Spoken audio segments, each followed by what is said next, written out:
चलिए तो आज हम बात करेंगे स्वतंत्र भारत में राजनीति के तीसरे चैप्टर नियोजित विकास की राजनीति के बारे में, पॉलिटिक्स ऑफ प्लान डेवलपमेंट।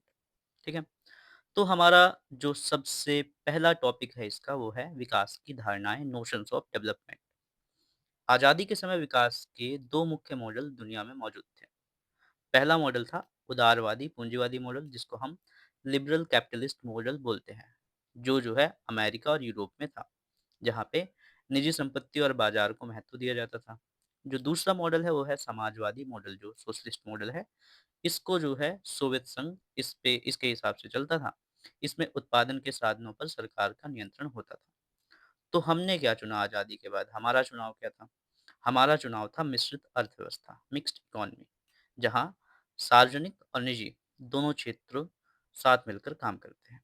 ठीक है?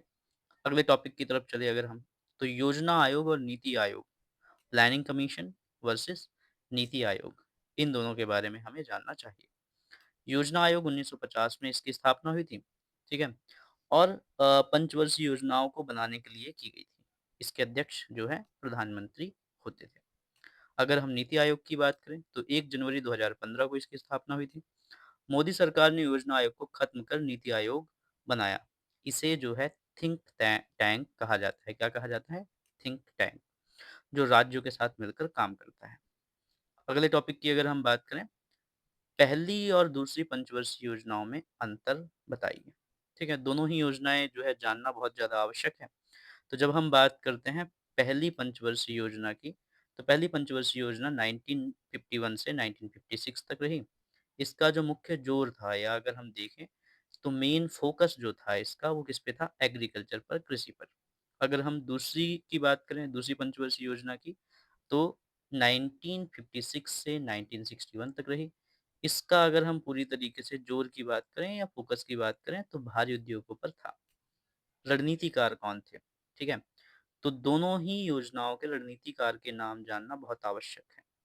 तो पहली पंचवर्षीय योजना के जो रणनीतिकार थे वो थे के.एन. राज, और दूसरी पंचवर्षीय योजना के जो रणनीतिकार थे वो थे पी.सी. महालनोबिस।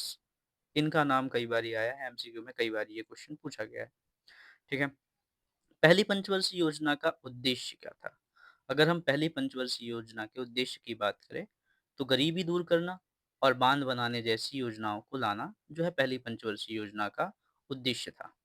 दूसरी पंचवर्षीय की योजना के उद्देश्य की जब हम बात करते हैं, तो तेजी से औद्योगिकरण करना और आत्मनिर्भरता हासिल करना, ये दूसरी पंचवर्षीय योजना का उद्देश्य था।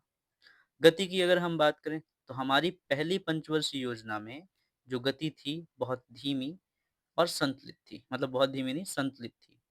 दूसरी पंचवर्षीय योजना में जो हमारी गति थी वो तीव्र थी और महत्वाकांक्षी थी, तीव्र और महत्वाकांक्षी थी। ठीक है? अगर हम इसके चौथे टॉपिक की बात करें, जो इम्पोर्टेंट है वो है बॉम्बे प्लान। ठीक है? 1944। आज़ादी से पहले भारत में भारत के जो बड़े उद्योगपति थे, उनका एक समूह इकट्ठा होता है और उन्होंने देश के आर्थिक विकास के लिए एक प्रस्ताव रखा। ठीक है?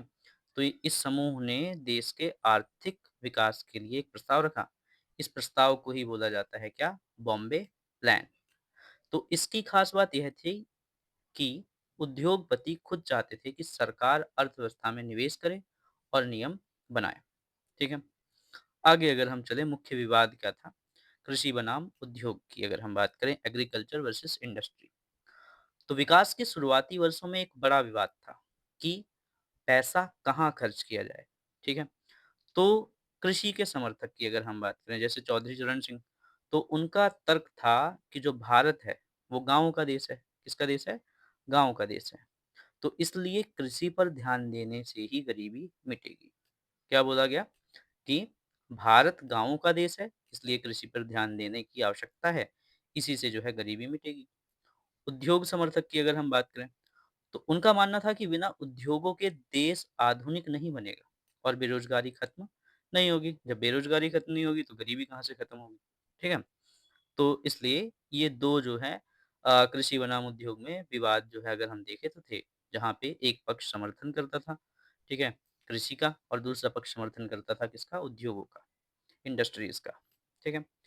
छठे अगर हम इसके पॉइंट की बात करें, या छठे टॉपिक की बात करें जो इम्पोर्टेंट है वो है हरित क्रांति यानी कि ग्रीन रेवोल्यूशन। तो 1960 के दशक में जब भारत में खाद्यान्न संकट पैदा हुआ, तब हरित क्रांति लाई गई, ग्रीन रेवोल्यूशन लाया गया, फूड क्राइसिस के चलते। अब फूड क्राइसिस के चलते जब ये ग्रीन रेवोल्यूशन लाया गया तो किया क्या गया? अधिक उपज वाले जो बीज थे, एचवाईवी सीड्स, उनका इस्तेमाल किया गया।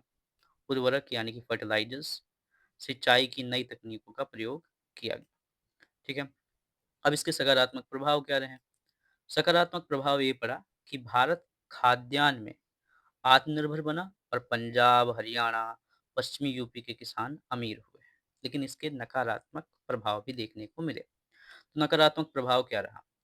क्षेत्रीय असमानता बढ़ी, कुछ राज्य अमीर हुए, कुछ गरीब रह गए और मध्यम दर्जे के किसानों को ही लाभ हुआ। और खास करके अगर हम देखें तो इसका ज़्यादातर फायदा हरियाणा, पंजाब और पश्चिमी उत्तर प्रदेश में हुआ। ठीक है? अब हम इसे भी जान लेते हैं। आखिरी टॉपिक है हमारा इसका, जो इम्पोर्टेंट है वो है श्वेत क्रांति, व्हाइट रेवोल्यूशन। तो इसे ऑपरेशन फ्लड भी कहा जाता है। ठीक है? इसको अगर हम देखें तो वर्गीज कुरियन ने गुजरात के अमूल के माध्यम से डेयरी सहकारी समितियों का नेटवर्क बनाया, जिससे भारत दुनिया का सबसे बड़ा दूध उत्पादक बन गया। ठीक है? तो ये जो है हमारा चैप्टर है, ठीक है? और काफ़ी छोटा चैप्टर भी है और नंबर के हिसाब से भी सबसे कम नंबर का यही चैप्टर है। तो आप इसको एक बार ही देखें तो ज़्यादा बेहतर है और इसकी लिख के प्रैक्टिस ना करें तो भी ठीक है, लेकिन जो मेन-मेन चीज़ें हैं जैसे जो है विकास की धारणाएँ, तो 2 हमारे पास ऑप्शन थे, पूंजीवाद का और साम्यवाद के मॉडल को अपनाने का। हमने लेकिन दोनों को ना अपना के मिश्रित अर्थव्यवस्था को चुना। ये पता होना चाहिए, साथ के साथ जो है हमें नीति आयोग कब बना, इसको थिंक टैंक कहा जाता है, ये पता होना चाहिए। दोनों योजनाओं के योजनाकारों का नाम पता होना चाहिए, बॉम्बे प्लान पता होना चाहिए।